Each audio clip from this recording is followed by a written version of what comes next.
Okay, by now you should have taken your quiz on the previous lesson we had last week. We're going to start continuing talking about lies in the textbooks, things that have been proven wrong a long time ago that are still taught to the kids every week all across the world. It's not just America.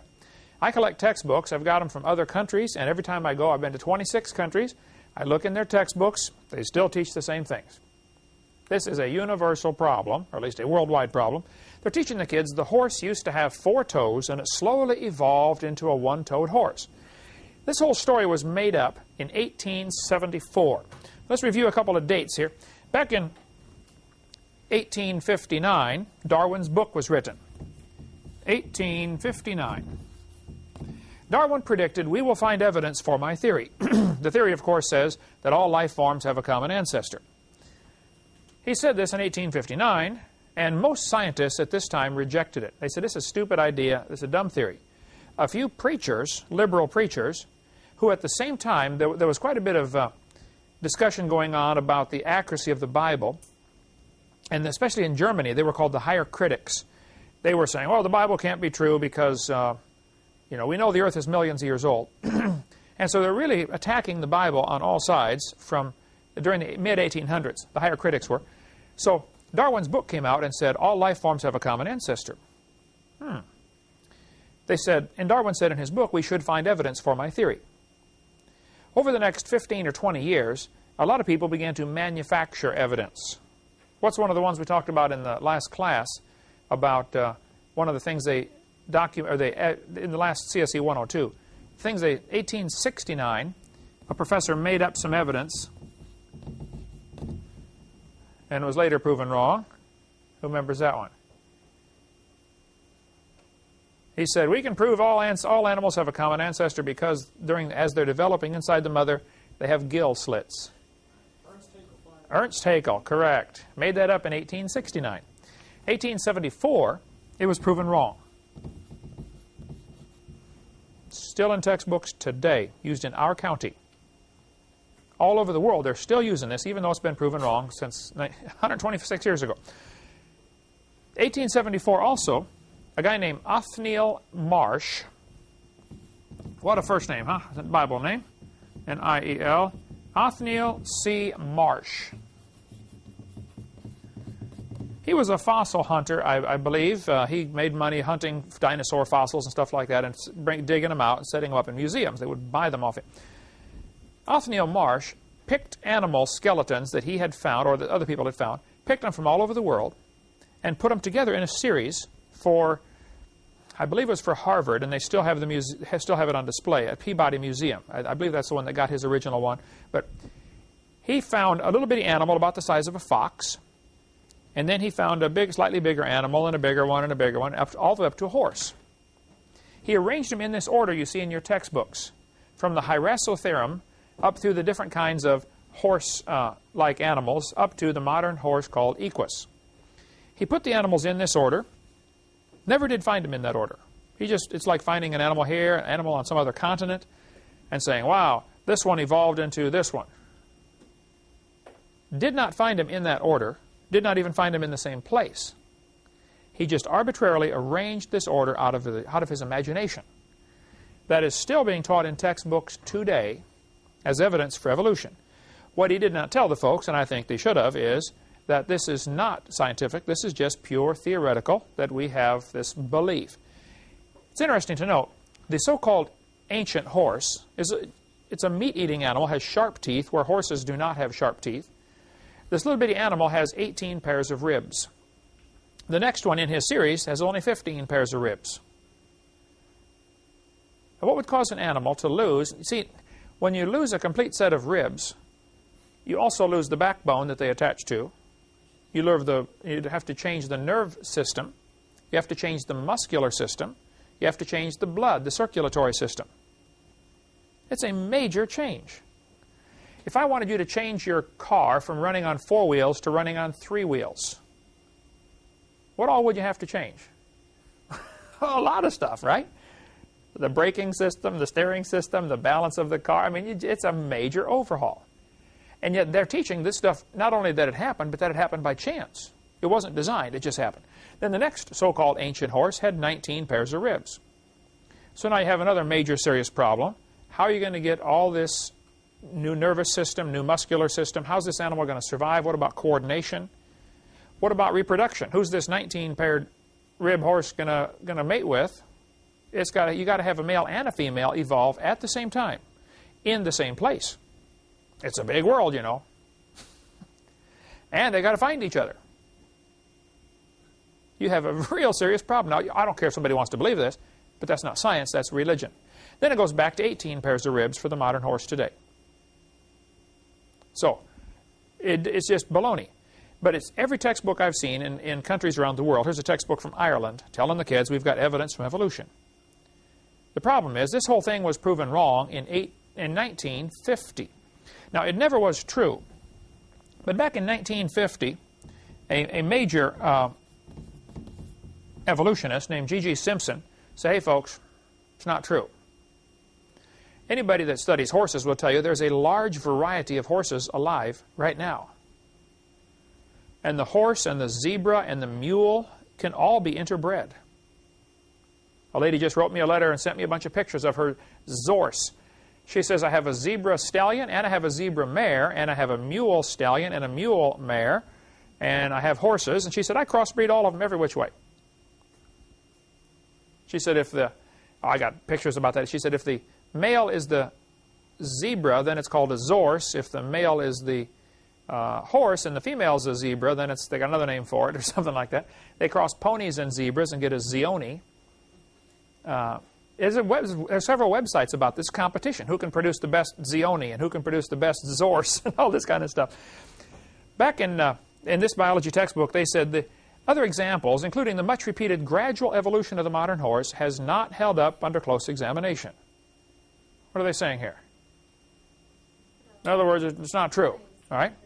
1950, G.G. Simpson, George Gaylord Simpson, who was a strong believer and a proponent of evolution, he wrote an article in Scientific Monthly, 1950, October, that said many examples commonly cited, such as the evolution of the horse family or of saber-toothed tigers, can be readily shown to have been unintentionally falsified. In other words, it's not true. It was falsified. It's been proven to be incorrect. So here's the problems with the horse evolution. This would be a good quiz question. How do we know this is, or what's the problems with this teaching? It was made up by Othniel Marsh in 1874 from fossils scattered all over the world. Now, if you were going to take this to a court of law and say, I have proof for evolution because of this horse series, any freshman law student would say, Your Honor, he didn't even find these in the same place. He certainly didn't find them in the same order. And even finding fossils in order doesn't prove anything. See, the whole problem is evolution does not have to be proven in a court of law. It only has to be made believable for the students to fall for it. And they do by the millions. Okay? Russian scientists found modern horses in layers lower than the so-called ancient horse. Now, here's how evolution is supposed to work. They say we've got these different layers of rock, and each one is a different age, and it all means something. Now, we covered earlier in seminar part CSE 102, those layers don't mean anything. They're not different ages. But use a typical textbook, have a cross-section showing the different layers of the earth, and they'll say this one is real old down here, and this one is the newest one on top. So, according to the theory, you should find modern horses up here, ancient horses down here, and it all sounds really good, but they don't find them in that order. They find what they call a so-called ancient horse, the Hyracotherum. Let's put an H right here for Hyracotherum, or for horse. Then they find a modern horse under it. It wouldn't be directly under it, but it would be in the layer of rock that is under it, maybe someplace else. Okay? Obviously, buried in that same layer, though. So if modern horses are already on the scene before the ancient horse is around, how can this be the ancestor of this? It can't be true.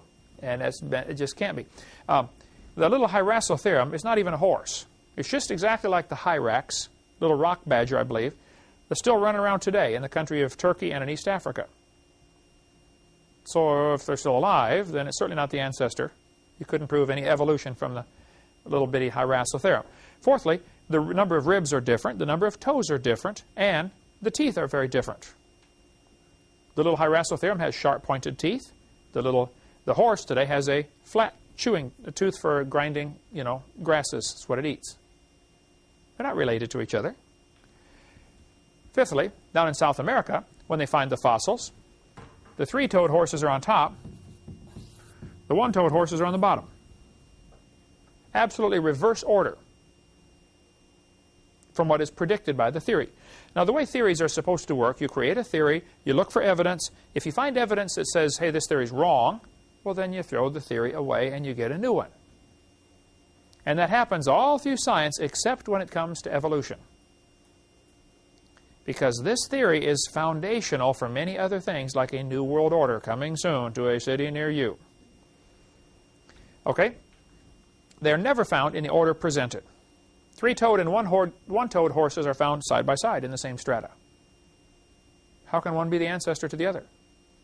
Now, the evolutionist will say to this one, they'll say, well, that's because the three-toed were gradually being phased out, and the one-toed, are better, and they took over, but you just happened to find two in the same area during the time that they were being, phased out.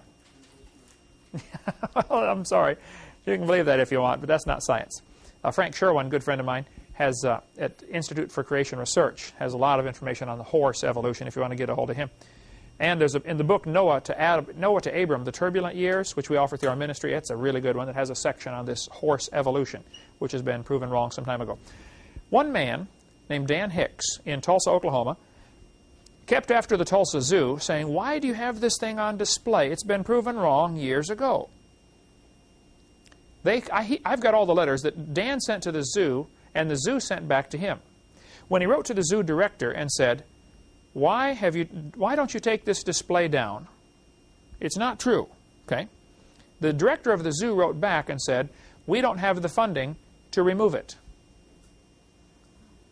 I've got the letters in my file. How much funding does it take to remove a display? I mean, I'll go do it for him in 10 minutes, okay? Give me a screwdriver and a hammer. We'll get it out of there. It's not a problem. So Dan had to get 2,000 signatures. He took up a petition. 2,000 people signed the petition saying, get this thing out of our zoo. Finally, they took it out. Now, if they had had a display in the zoo, like a Christmas scene representing Christ in the manger, one signature would have gotten it out, right? One person would complain about singing some Christmas song in a public school, and they'll take it out. Here you get 2,000 people complain before they finally, reluctantly, remove the display. But I was up at Peabody Museum. I've been there many times. Every time I go to the Connecticut area, I stop in the Peabody just to keep my blood boiling, because they still have the horse evolution on display there. New Haven, Connecticut. Yeah. Did I say Connecticut, right? When I get it? Boston. Okay, it's in Connecticut, yeah. When I stood there by that display, hundreds of kids came through. School group after school group. I mean, all day long, there's groups of parents and teachers bringing their kids through these museums. Never one word was said about this being wrong. Now, it's never been true, but it was demonstrated to be wrong 50 years ago. How many kids have been brainwashed by seeing this? See, the average student in school, he reads his textbook, and then he goes to a museum, and he sees this stuff on display, and he thinks, wow, it must be true. It's been proven. So, to try to get this stuff out of the textbooks, that's not trying to get the Bible in. I just want this out. I just spent the last half hour talking to one of the Arkansas representatives from the state of Arkansas in Little Rock. He's a representative there. He was at the seminar I did a couple weeks ago in Springdale, Arkansas. He said, Brother Hovind, I'm a representative here in the House of Representatives, and you've got a bunch of Christians up here in the House and in the Senate that love your material, and we are going to write a law, try to pass a law that requires the Arkansas textbooks to be accurate, and we're going to say in the law, Arkansas will not provide funding for any books that contain the following information. Wow. About time. Every state ought to do that, you know.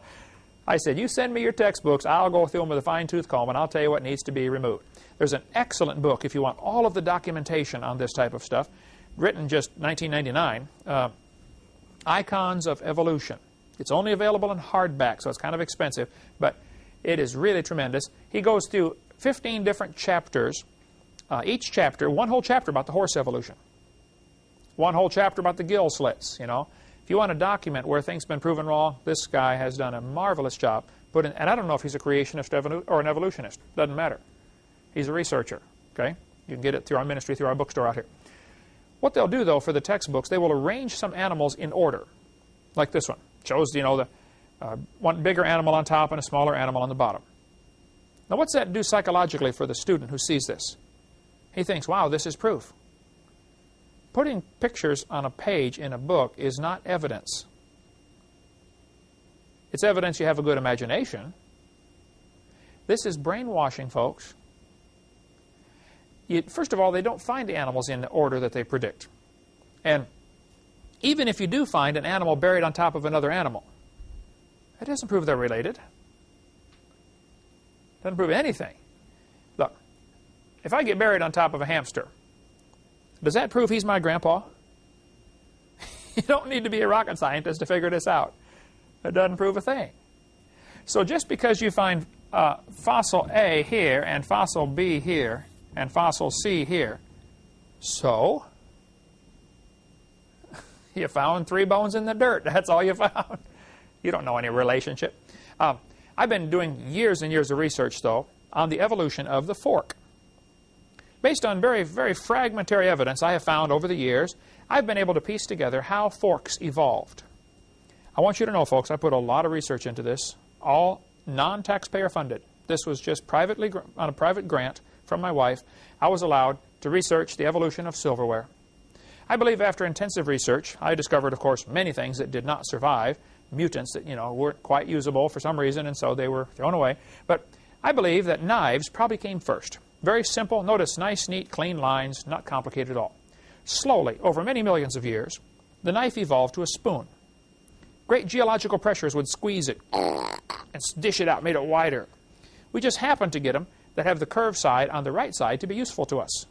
Can you imagine if spoons were all curved on the wrong side? You go to get your soup, it all falls off. Boy, it's a good thing evolution was so good to us, it made the curved side on the top instead of on the bottom. And then very slowly, over millions of years, the spoon got grooves cut in the end, probably by erosion. I'm not sure about that. Slowly, the grooves got deeper and longer and wider, and it went from a short tine fork to a long tine fork. While I was researching this, I became to quickly realize I have a missing link. See, right between the spoons and the forks, there's a serious missing link because spoons are rounded and have no grooves. Now, forks are squared and have grooves. That is 2 jumps. I don't think even punctuated equilibrium could do that. So I knew I had a missing link, but I just couldn't find it. Till one day I was flying to Connecticut to preach, and the stewardess walked down the aisle. Here we were 30,000 feet off the ground. Stewardess walks down the aisle and handed me the missing link. I don't think she knew what she had, but my trained scientific eye picked it up right away. I said, wow, I got it. The missing link. Later that day, the preacher said, hey, you want to go get some chicken for supper? I said, that'd be great, brother. We went to Popeye's Fried Chicken, and I found another missing link, folks. There they are, the missing links. So the evolution of silverware is nearly complete, which means I need to get a government grant now to renew my research and continue. About 30 or 40 million ought to do it. Eric, think we could finish up on this for 30 or 40 million? By the way, while I was doing research on this, people sent me stuff from all over the country, thinking they may have found, a link in this. There were some very obvious frauds. Somebody tried to pass off what is anybody should be able to tell. This is a fork head on a spoon handle. I didn't fall for it. I caught it right away. They glued them together, and they didn't get it past me. I just want you to know. So we do thorough research in this field. Arranging things in order doesn't prove a thing. If you arrange words in order, Alan Lawrence in the wheelchair, a good friend of ours here, Alan spent quite a bit of time putting words together to show how that you can turn a cat to a cot to a dot to a dog, changing one letter at a time. Does that prove the cat and the dog are closely related with only 2 intermediate species between them? No. Matter of fact, if you play around with this for a while, you can turn yourself into a fool before you know it. That's exactly what's happened to those who believe we all came from a rock, and Satan is laughing at them, and it's tragic. See, they're not the enemy. The devil's the enemy. And we've got to somehow learn to love the sinner and hate the sin, these guys who believe in evolution are not the enemy. They're the mission field. But as long as they're hurting other students, I think somebody ought to stand up to them and say, look, what you're doing is dangerous, it's wrong, you're destroying the faith of other students, knock it off. Okay? Textbooks now are teaching that dinosaurs turned to birds. This article says birds, or dinosaurs, are alive as birds.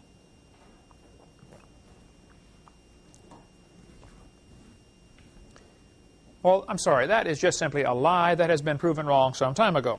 That is ridiculous, of course, to change a dinosaur to a bird. Back in October '99, articles came out all over the papers, all over the world, saying that we have another missing link. We have proven evolution. We found a missing link between birds and dinosaurs. National Geographic, October '99. Proof, breaking news, the missing link. We found it, folks. January 2000. Oops, sorry, it was a fake. They were fooled. Somebody had created this fossil. I guess they realized, you know, there's only been a few of these Archaeopteryx fossils found, and they're selling, if you could buy one, for millions of dollars. So all one guy would have to do is take 5 years out of his life and very carefully construct a fraud fossil. And he could make a bunch of money. Retire, him and the whole family retire for life. They had a deal in the paper a couple months ago about this fossil that's been on display for years in this museum. They're so proud of it. It's over 100 years it was on display. Then the plaster started falling off. They realized the whole thing had been faked. It was 100 years ago. It lasted 100 years before it fell apart, so I'm sure the guy spent his money and retired a long time ago. Okay. See, some people are so anxious to believe this theory, they will not look critically at the evidence that's presented. Now, they will look critically at stuff for creation, but they don't look critically at stuff for their own theory. The skeptics groups all over the country have this problem. They are so blinded, they won't even look at. They say, oh, I'm a skeptic. Well, I will ask them, are you skeptical of evolution? No, I'm only skeptical of creation. Okay, well, then you're not a skeptic. Okay, you're biased. There's a great article here in USA Today from February 3rd of the year 2000. Let's just read this here because we got to. Those that are taking this course want to get all the details. Here's the details on proving that this thing was proven not true. Okay, from the remote, however you pronounce that, province in China, an unusual dinosaur fossil has made a mysterious journey from the hands of Chinese smugglers to the polished halls of the National Geographic Society in Washington. And like some, cursed from a mummy's tomb, the Archaeoraptor, which is what they named it, supposedly a bird-like creature with the tail of a meat-eating dinosaur, has brought to those who would possess it what may be remembered as modern paleontology's greatest embarrassment. It now appears, after several months of suspicion and consternation, that this true missing link in the complex chain between dinosaurs and birds somehow sprouted its remarkable tail not 120 million years ago, but only a short time before being smuggled out of China. Whether a deliberate fake or an honest mistake, it is the tale of a tale that has children believing in feathered dinosaurs that never existed. Prominent scientists calling each other names and 2 respected science publications under assault. And just as the plot thickens, scientists in China have told USA Today that they have discovered yet another faked tale. This one added by an entrepreneurial Chinese farmer to a flying pterodactyl. That one appears to have fooled another group of relatives, another group of scientists, as well as the editors of the British journal Nature. Storrs Olson, curator of birds at the Smithsonian's Institute, National Museum of Natural History, turned the spotlight on the whole mess.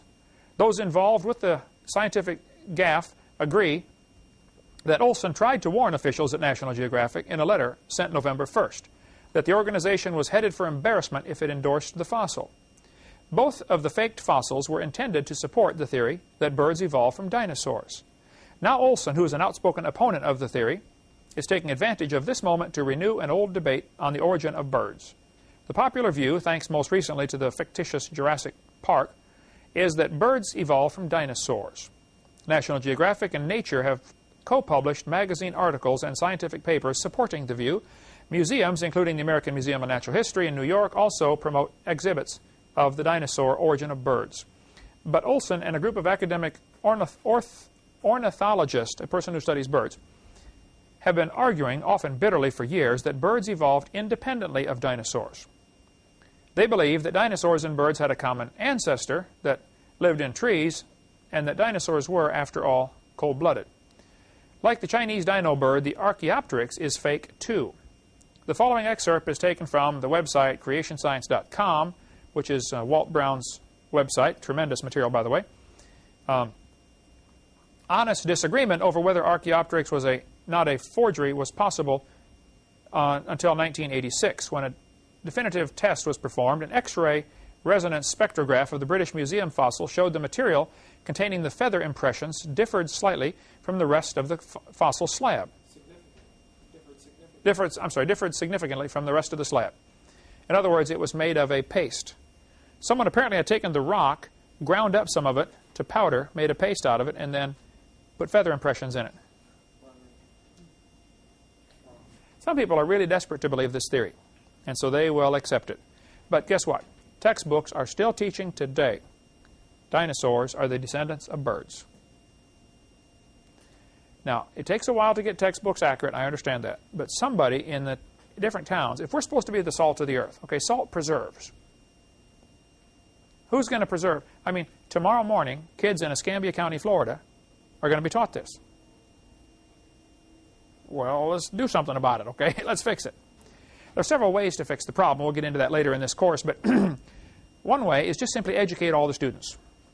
Grassroots. That is unstoppable, but it takes a long time to accomplish that. The other way is to educate all the teachers. Just get all the teachers where they don't believe in this theory. The third and more complicated and much slower way, and probably least likely to succeed way, is to pass laws, try to attack the Capitol and say, look, get this stuff out of the books. And I think we should work on all three fronts on that one. But telling kids that dinosaurs turn to birds is ridiculous. Look, in case you don't know, you don't just put a few feathers on a dinosaur and say, let's go, man, try it, it won't hurt too bad. Okay, it's not quite that simple. Dinosaurs are very, very different from birds. Somewhere along the line, if he's going to turn from a dinosaur to a bird, his front legs are going to have to turn to wings. Which means, at say 50% of the way, he's got a half leg and a half wing. It's not enough to fly yet, but now he can't run very good either. Very well, Jan, English teacher, right? So who's going to feed this critter? He can't run and he can't fly. Think the other animals are going to bring him food and feel sorry for him while he's slowly evolving into something else? See, in order for evolution to work, all of the intermediate stages have to be superior to the original. Nobody's ever demonstrated that. Not one time has that been demonstrated, that it's even possible. Secondly, we never see any animal produce a different kind of animal. Nobody ever observes any of this. It's pure fiction. They make it up. There's a textbook from Glencoe, 99 edition, saying, we have evidence from science that dinosaurs turn to birds. They're still teaching this stuff. Dinosaurs did not turn to birds. Alan Fiducia is considered one of the world's experts on birds. Okay, he teaches at University in North Carolina, UNC, Chapel Hill. He said, and I quote, paleontologists have tried to turn Archaeopteryx into an earthbound feathered dinosaur, but it's not. It is a bird, a perching bird, and no amount of paleo-babble is going to change that. The word archaeo will be a good quiz question here. Archaeo means ancient. And pteryx is a Greek word, or Latin or whatever, for wing. So Archaeopteryx is ancient wing. If it has the word archaeo in it, it means old or ancient, okay? He says it's a perching bird. See, a bird's foot has a claw sticking out the back. One of his toes comes out the back so he can land and grab a tree branch. Reptiles don't have that. So just the toe structure would have to radically change to go from a walking foot to a grasping foot. Not too many birds do a lot of both, okay? They either nest in trees a lot or they walk on the ground a lot. But it's difficult for a bird that walks on the ground a lot to be comfortable nesting in trees because the toes are different. They're designed for what they're designed for. So Archaeopteryx means ancient wing. Archaeo's word ancient. They will point out that the Archaeopteryx has claws on his wings. Now, let me point out to you, only 6, I believe now, 5 or 6 Archaeopteryx fossils have been found. The first one was found in Germany in, I think, 1859. Somewhere around that date, okay? What was going on around 1859? Darwin's book. People are looking to criticize the Bible anyway. A lot of countries have thrown off the king, anti-monarchy, and the Bible says honor the king, and so they thought the Bible was an obstacle. There was a real problem in the world in the early and mid-1800s where evolution came along at the right time where it was readily accepted. They're looking for this theory anyway. Also, evolution teaches, we'll get into more of this later, that different races might be superior to other races. 1859, we had slavery in this country. Civil War wasn't fought till a couple years later. Emancipation Proclamation wasn't until 1863. So when Darwin came out and said there are favored races, some people said, well, hey, obviously that's the whites over the blacks. Hitler comes along and says, no, obviously that's the Norwegians and the Germans, the blonde-haired, blue-eyed, you know, they were the superior race. And a lot of people use this theory to justify what was already happening or what they're already doing anyway. And then along came guys who said, well, hey, if evolution is true, then there are no moral rules. There are no standards. By the way, it is a good, fair question. If evolution is true, how do you tell right from wrong?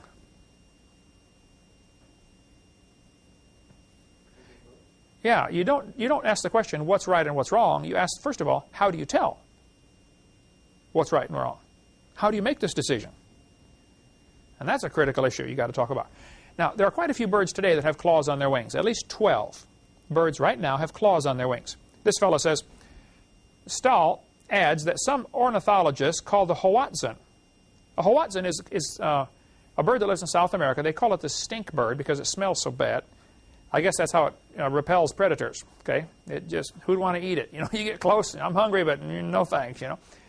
The Hoatzin does not fly long distances, okay? It's a poor flyer, but it can fly just fine. It's a poor flyer because it has a shallow breastbone.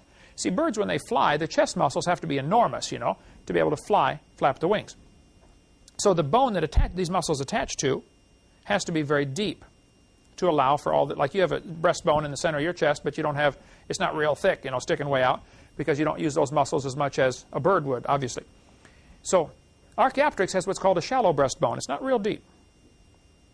Well, the reason for that is because it has a crop where it eats leaves, actually. These leaves have to be ground up. It doesn't have any chewing teeth, but so it eats these leaves, and the crop has to chew them up by they swallow rocks. You know, birds even today pick up rocks so they can grind their food up. So because Archaeopteryx, because of its diet, it has a large crop, therefore it has a shallow breastbone. And so some people look at I'm not Archaeopteryx, I mean Hoatzin, okay? They look at the Hoatzin and say, wow, this is, you know, a missing link. Well, first place, it's not missing. It's still alive, okay? You can go down to South America and get them. But it is a poor flyer, but when it's born, when it hatches out of the egg, it has claws on its wings. And it uses these little claws to climb up trees. Can't fly yet, but it climbs around with these little claws on the wings. The swan has claws on its wings. The ibis does, and many birds, he says, have wing claws. They just never make use of them. Archaeopteryx had teeth in its beak. Well, I point out, only two known birds have teeth in their beak. Archaeopteryx and what's called the Hesperornis. Most birds do not have teeth. But some fish have teeth. Some don't. Some reptiles have teeth. Some don't. Some mammals have teeth. Some don't. Some of you have teeth. Some don't. Okay? It doesn't prove anything. And obviously, a kindergartner ought to be able to figure it out. If you're going from used to have teeth to don't have teeth, that's not getting better. But that's an example for evolution. They'll say this bird lost its teeth. Well, how is losing something evolution? That's backwards compared to what you need. This one says, this textbook, Hope Biology 94, says the descendants are the birds which evolved about 150 million years ago. Bird feathers evolved from the same scales that protected the dinosaurs so well.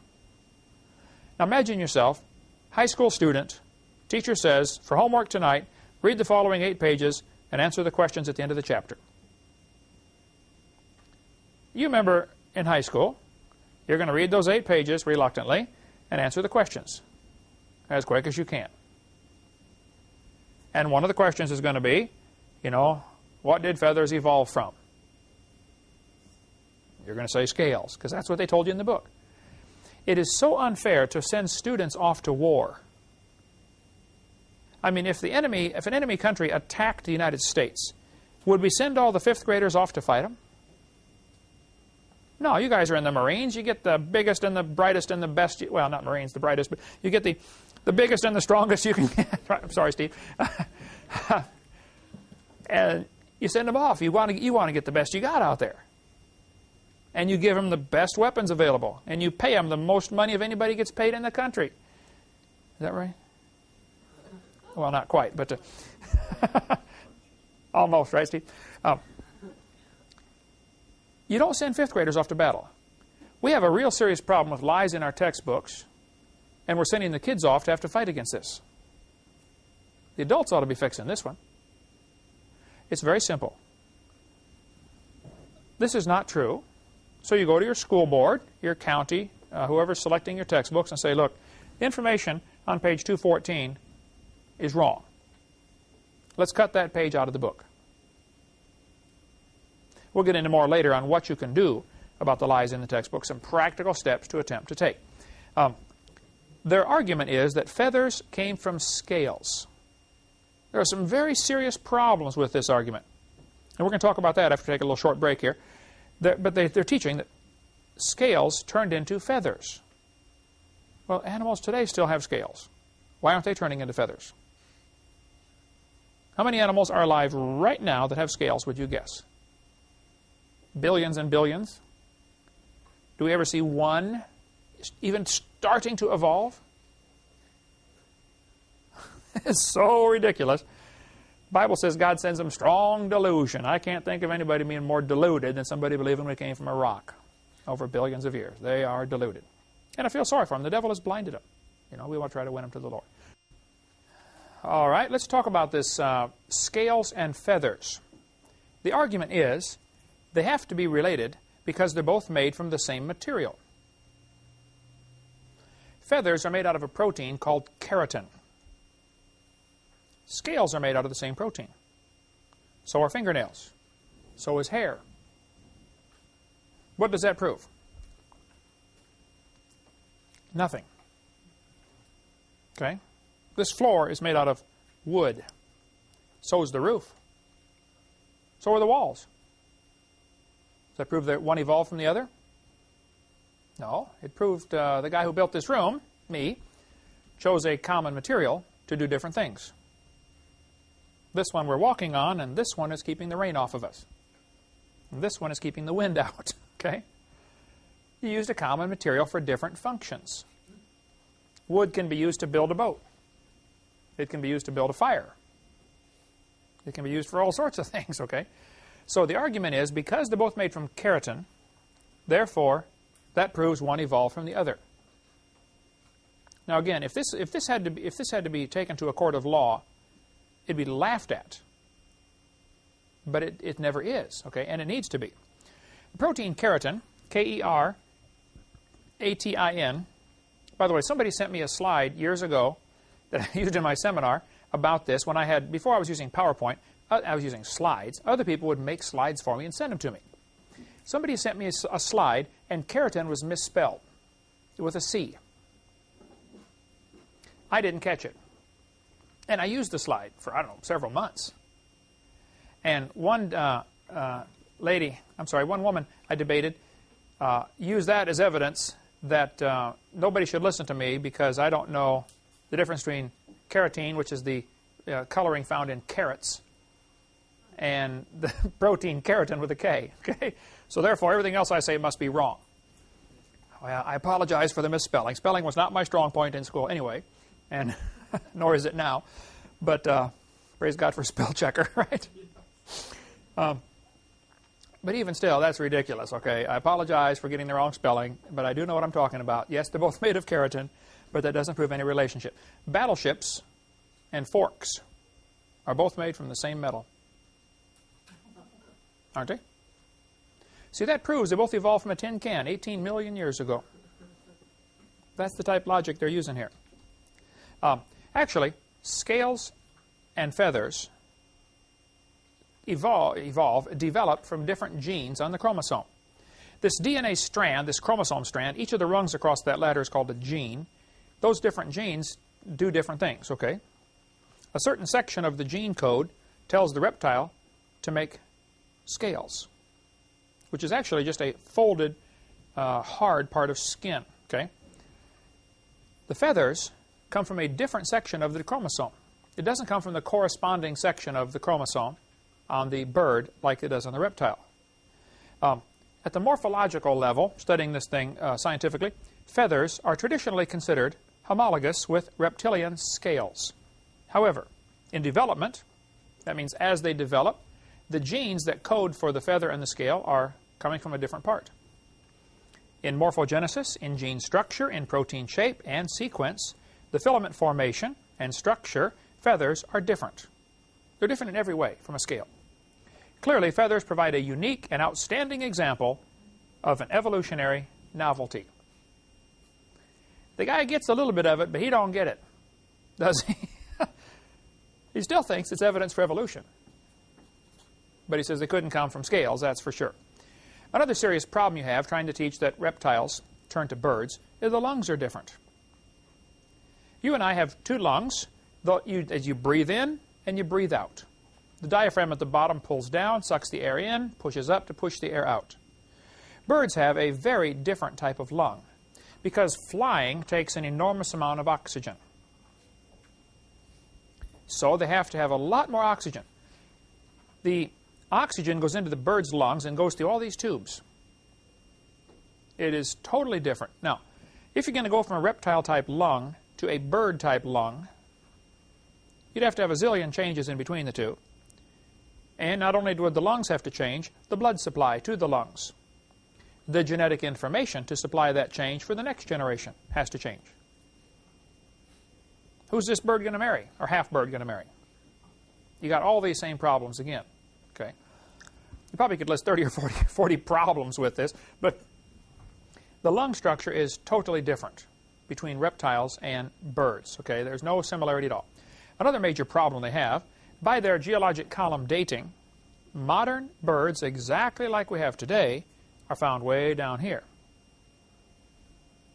lower than the so-called Archaeopteryx. They've been saying Archaeopteryx, by the way, we got a new economy-sized piece of chalk here. They're saying Archaeopteryx is 65 million years old. Well, look at this article.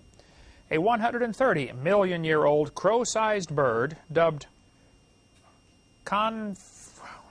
however you say that, Confuciosaurus, okay, New Mexico Museum of Natural History in Albuquerque. Well, now, just a minute. If a 65 million year old bird is the ancestor to birds today, and you've already got birds around 130 million years ago, am I seeing a problem here? Archaeopteryx can't fit in anywhere. In western Colorado's dry mesa quarry, Brigham Young University archaeologists have come upon the 140 million year old remains of what they are calling the oldest bird ever found. It is obvious that we must now look for the ancestors of flying birds in a period much older than that in which the Archaeopteryx lived. Well, now hold on a minute. Do you see from this statement, he is admitting Archaeopteryx can't be a missing link. He's admitting birds were already here, by his thinking, 130 million years ago. And then he says we have to look for a different way they evolved. He still doesn't get it. He just doesn't, jump, frog, jump. He just doesn't get it. Maybe it's time to consider, Mr. whatever your name is here, maybe it's time to consider that the entire theory is baloney. When the guys came back from Africa and said, folks, we have strong evidence that some dinosaurs are still alive. Then he said, it's amazing they survived for 70 million years. Still doesn't get it. The whole geologic column is baloney. That's the problem. Here's another one. The remains of a bird which lived between 142 and 137 million years ago, recently found in China.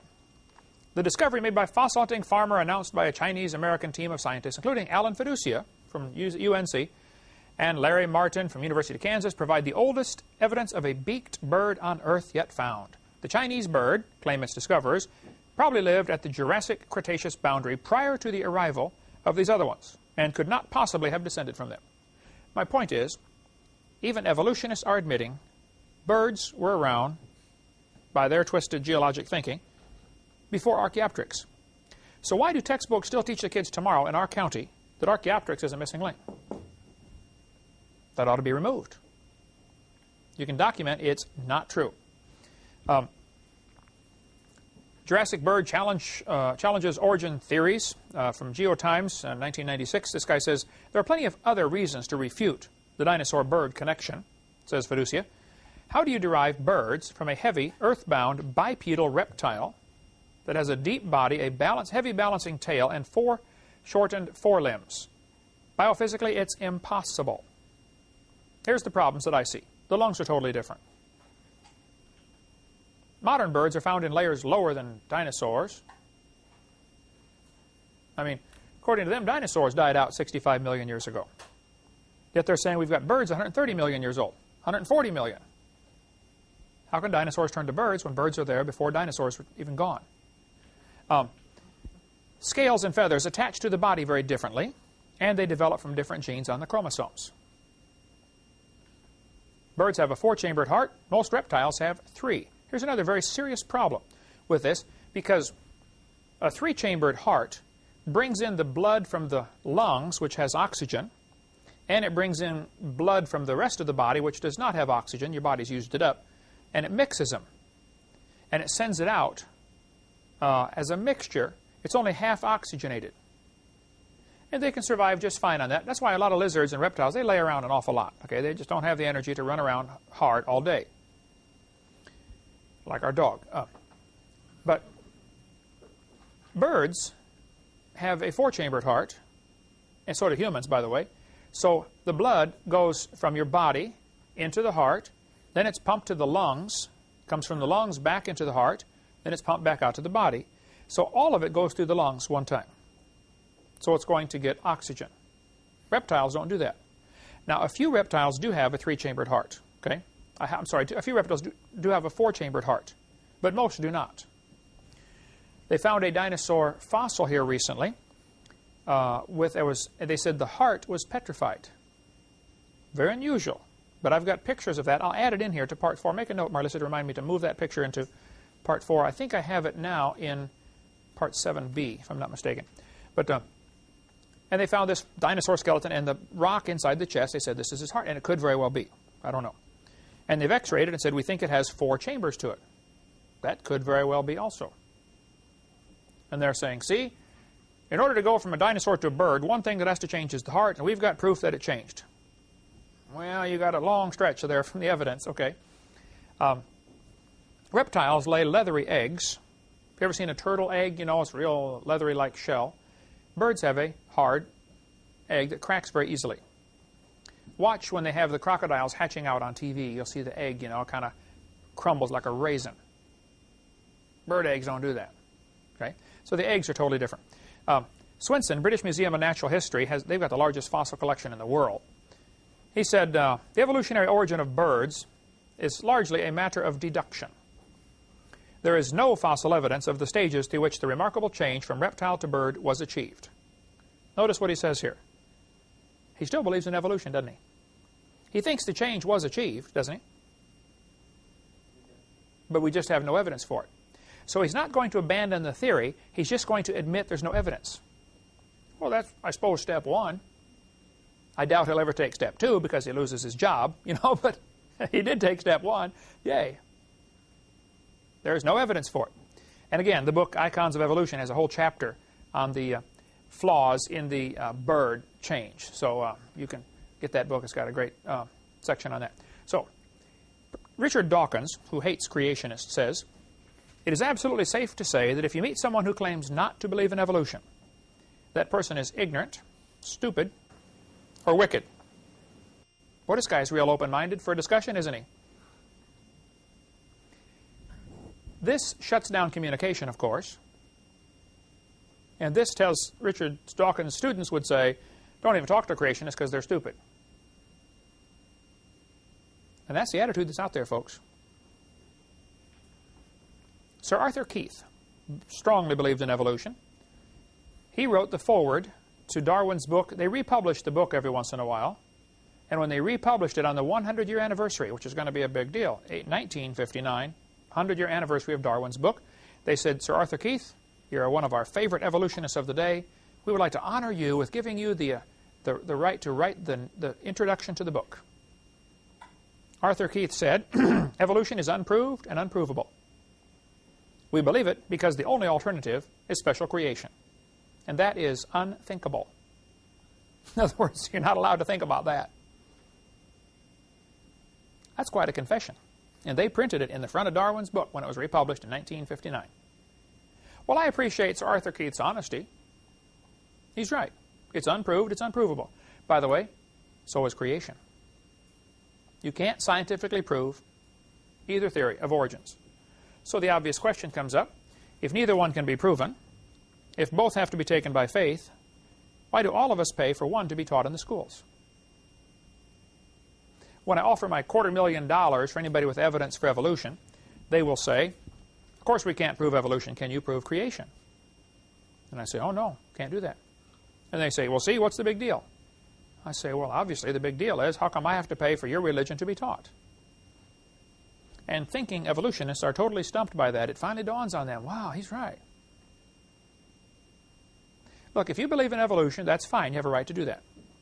If you want to believe you came from a rock, that's perfectly fine. I don't care what you believe. You want to use my tax dollars to teach my kids your theory that we came from a rock? Oh, now, right there, we have a little problem. That's where we're going to draw the line.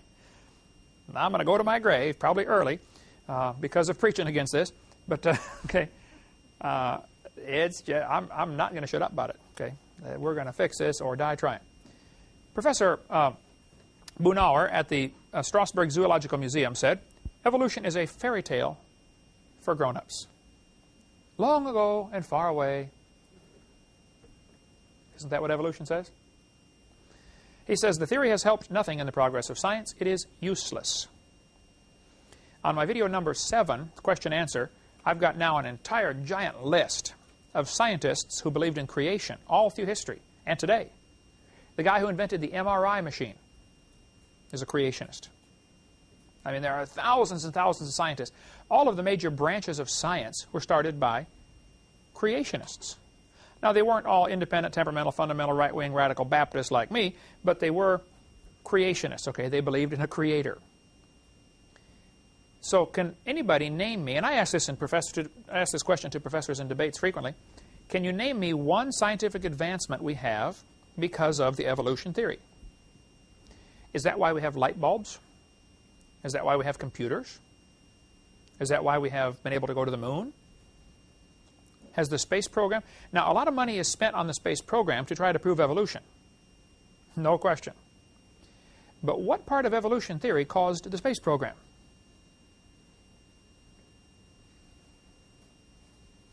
He's right. The theory is useless. Even if it's true, it's useless. And if it's not true, it's dangerous. It's worse than useless.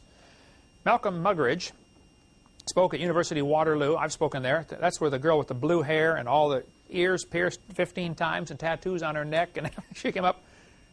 It was so funny. Here I am speaking on creation in the University of Waterloo, you know, Canada. A whole crowd of students gathered around, you know, and we had gotten permission to set up a table and a microphone and draw a crowd. And boy, did we draw a crowd. It's a very liberal university. And she walked right up. Here I am speaking away, you know, and talking to the crowd. And she walks up right in front of me and says, you got permission to do this? I said, yes, ma'am, we do. She said, this is kind of weird. That's all I could do to maintain my composure. Lady, you want to see weird? Come with me. Let's go find a mirror. I will show you weird. I mean, hair about that long and all bright blue, you know. I don't care if you're going to cut your hair and call it blue, but don't call me weird, all right? Malcolm Muggeridge said, I myself am convinced the theory of evolution, especially the extent to which it has been applied, will be one of the great jokes in the history books of the future. posterity will marvel that so flimsy and dubious an hypothesis could be accepted with the incredible credulity that it has. Why would so many smart people, smart in other areas, accept this theory? He's right. Someday, they're going to be laughing at those people who believe in evolution. But in the meantime, it accomplishes the goal of keeping them from Christ, or if they're Christians, of keeping them from being bold Christians, because they got all these questions. You were saying how you were taught this stuff in school. I'm telling you, it'll destroy your faith. If you're already saved, it'll neutralize you. If you're not saved, it'll probably keep you from getting saved.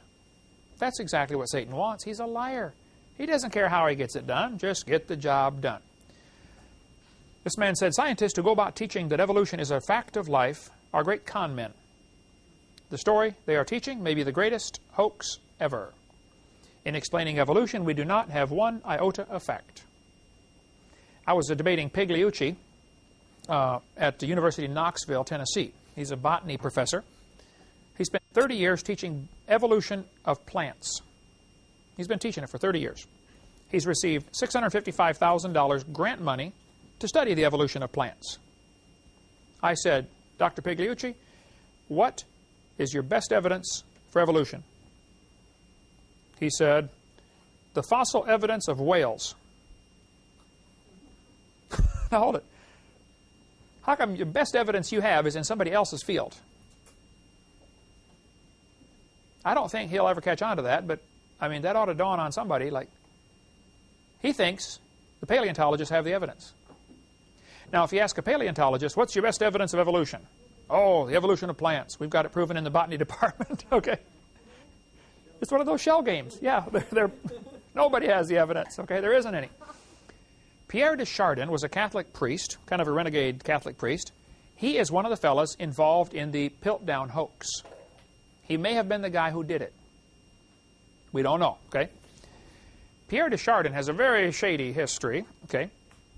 He is probably one of the primary fellows, if not the primary fellow, responsible for getting the Catholics to accept evolution. 3 different times, popes have come out and said, evolution fits our religion just fine, except for when God gave them a soul. Basically like Hugh Ross teaches, okay? Hugh Ross gets along great with the Catholics as far as their doctrine of, evolution blending in with creation. Pierre de Chardin said, evolution is a general postulate to which all theories, all hypotheses, must henceforth bow in order to be thinkable and true. Evolution is a light which illuminates all facts, which all lines of thought must follow. This is what evolution is. I'd say he's kind of committed to the theory, wouldn't you? My Bible says God's Word is a light. It's a lamp unto my feet, a light unto my path. Evolution is not a light that everybody must follow. But if a kid goes to school 12 or 16 or 20 years in our town, now you got to understand, Escambia County is one of the top counties in the country as far as churches per capita. I think Santa Rosa County is in the Guinness Book of World Records. There are more churches per person in that county, I believe, than any place else in the United States. And I think we're a close second. We're certainly up in the top 2 or 3 percentage points in all the counties in America. Here we have, I think, 120 Baptist churches in this county.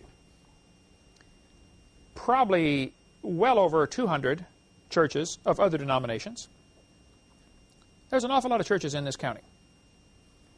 And yet kids are going to go to school in this county and learn all these things that have been proven wrong for many years. What are we doing about it? We're supposed to be the salt of the earth. Salt preserves. When I first moved to town, I started writing letters to the editor about evolution. That's what started my whole ministry, writing letters to the editor.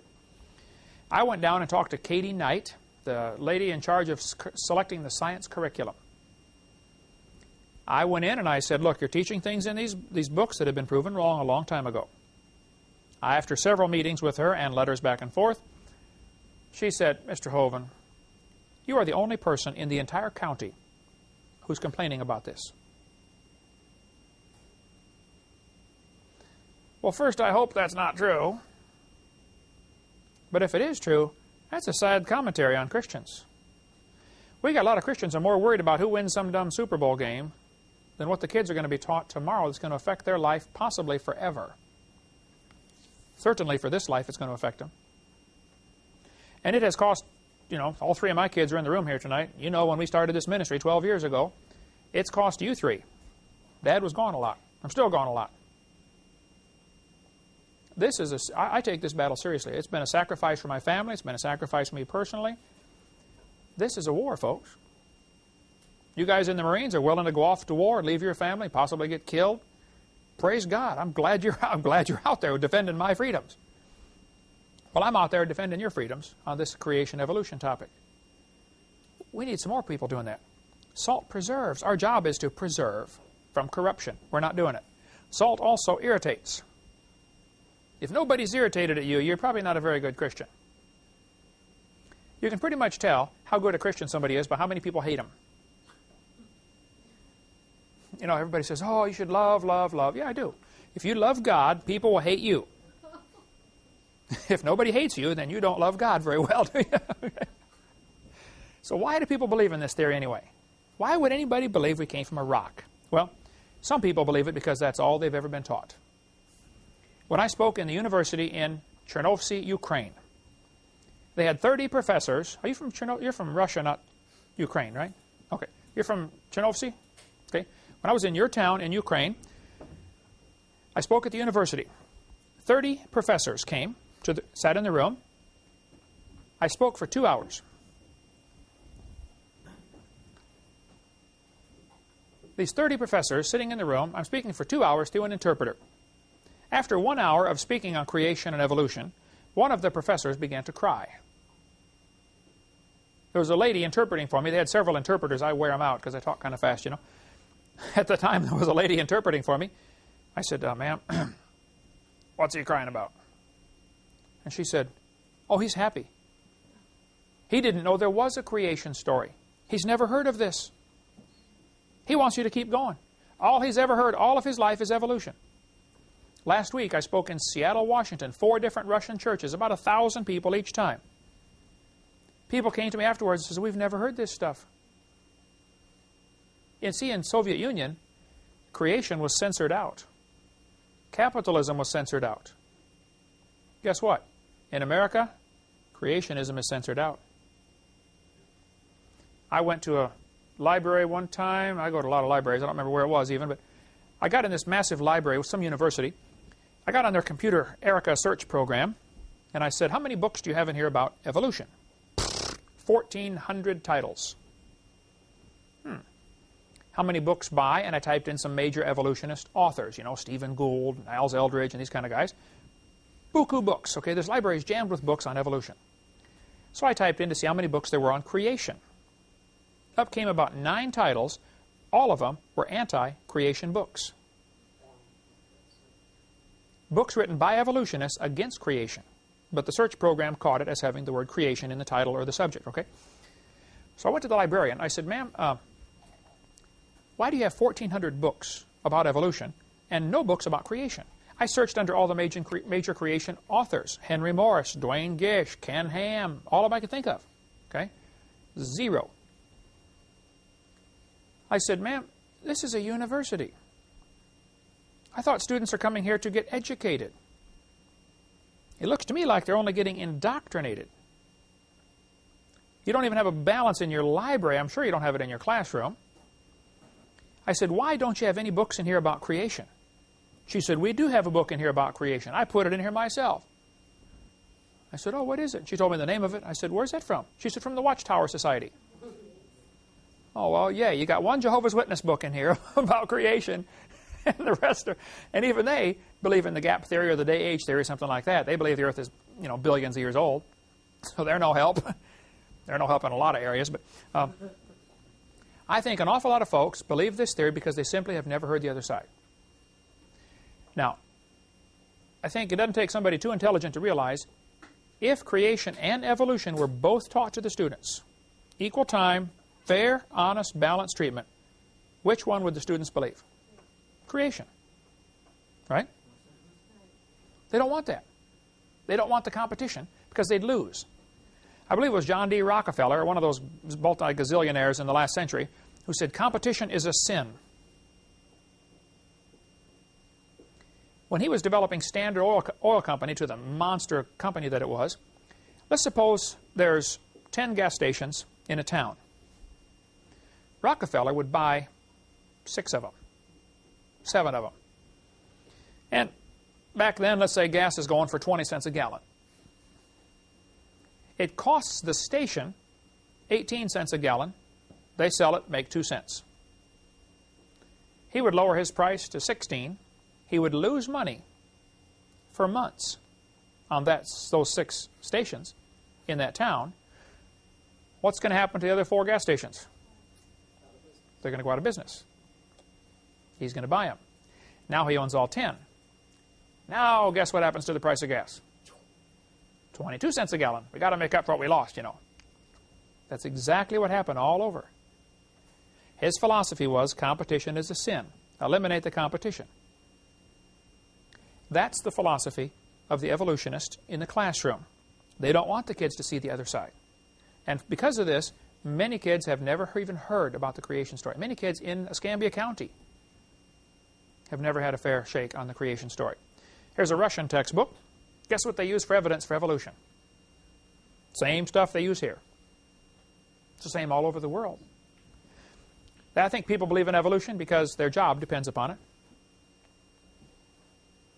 If a professor at the University of West Florida up here in Pensacola if one of the biology or anthropology or geology or botany, any of the sciences, if they got up in front of their class tomorrow morning, or Jan at PJC where you teach, if a science teacher gets up tomorrow and says, students, I don't believe evolution anymore. I believe in creation. What's going to happen? They're going to lose their job. If they're tenured, where they can't lose their job because they got 20 years teaching there, they will demote them to something. Janitor, lab assistant. They will get it. They will put them in a position where they cannot influence other students with their radical ideas. Dean Kenyon, K-E-N-Y-O-N, he was a biology professor, university in California, I think San Francisco State or Stanford, I don't remember which one. He wrote books about evolution. He believed in evolution. For 20 years, he was the poster boy of the evolutionists. He got converted. Then he wrote a book, which we sell in our library, called Of Pandas and People. Great supplemental biology book. He never mentions God. He just says, look how well designed this is. Somebody must have designed this, you know. There must be intelligence behind this. When he talks about the bones in the wrist or, you know, any part of the biology. They actually fired him because he became a creationist. There was a lawsuit over it. He got his job back. They put him in as a lab assistant. Usually college juniors and seniors do that, you know. Clean up the test tubes, please. They tried everything to keep that guy, get him out of there. If he had not been tenured with 20 years, you know, tenured, they can't fire him, he'd have been out the door. When we get to part 7, I've been collecting for years now a list of people who have lost their jobs because they became creationists. That's the reason. And we'll get into more of that probably by the time we get to CSE 1020 at the time we're going here, at the rate we're going here. Okay? But we'll get there eventually. Some people honestly like this theory because they hope there's no God. Evolution is the only way to explain why are we here without bringing God into the equation. I mean, how did we get here? The 4 great questions of life. Who are we? Why are we here? Where are we going when we die? Those questions can only be answered with either somebody made us or we made ourselves. And a lot of people really like evolution because it removes God from the equation and they get to be God. Some people believe in evolution because they have social, political reasons. Evolution is the foundation for communism, socialism, Marxism, Nazism. We'll get into all that in a couple of weeks. More on the history of this evolutionary theory. Some simply have too much pride to admit they're wrong. I do debates with professors. I'll point out clearly, look, you're wrong right here. The audience will agree, yep, you're wrong. He goes on to a new topic. They never admit, okay, I'm wrong. I've never had an opponent in a debate do that. I spent all day today editing the Pigliucci debate number 12 that we're offering now, and that's why it's fresh in my mind. I saw it about 20 times in there. You know, you're wrong. He would never say, "Yeah, you're right. I'm wrong." The Bible says in 2 Thessalonians, "For this cause God shall send them strong delusion, that they should believe a lie." If anybody believes we came from a rock, first place, that's a lie, and you have to be deluded to believe that. So, our textbooks in our county right here, there's a bunch on the table right there, contain things that have been proven wrong many years ago. What should we do about it? What are the practical steps? If I announce tonight that I have discovered top secret information that a truckload of tainted, poisonous milk was delivered to all the public schools this afternoon after the schools closed. They're going to serve it for breakfast and lunch tomorrow. You follow me? I've got secret information that a truckload of poisoned milk was sent to the schools. It's going to be delivered tomorrow. How would you feel? What would you do about it? Well, folks, a truckload of poisonous books was sent to our schools months ago. It's going to be fed to the kids tomorrow. Let's find something to do about it. Next class, we'll talk about what to do about it. Lies in the textbooks. How can we fix it? Let's do something about it. Thank you so much. Dismissed.